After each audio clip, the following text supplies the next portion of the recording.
తాజా 30 తెలంగాణలోని ఇద్దరు మహిళా ఐఏఎస్ ఆఫీసర్లకు చాలా ప్రాధాన్యం ఉంది. వారిద్దరూ స్మితా సబర్వాల్, అమ్రపాలి కాటా. వీరిద్దరిలో అమ్రపాలి సక్సెస్ స్టోరీని ఈ వీడియోలో చూద్దాం. ముందుగా అమ్రపాలి అనే పేరుకున్న ప్రాధాన్యాన్ని తెలుసుకుందాం. అమ్రపాలి అనే పదానికి ఒక రకమైన మామిడి పండు, యువరాణి అనే అర్థాలున్నాయి. క్రీస్తు పూర్వం 600 నుంచి 500 సంవత్సరాల మధ్య, అంటే 2500 సంవత్సరాల కిందట అమ్రపాలి అనే ఒక అందమైన యువతి గౌతమ బుద్ధుడి శిష్యుడిగా ఉండేది.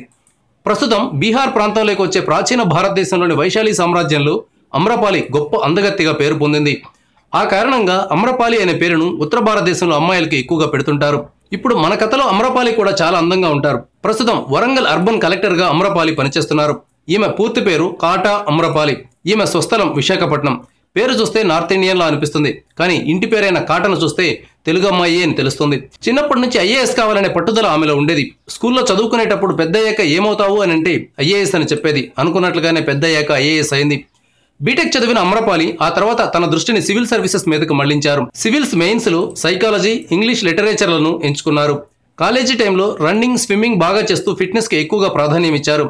ఐఏఎస్ ట్రైనింగ్ సమయంలో హార్స్ రైడింగ్లో గోల్డ్ మెడల్ సాధించారు.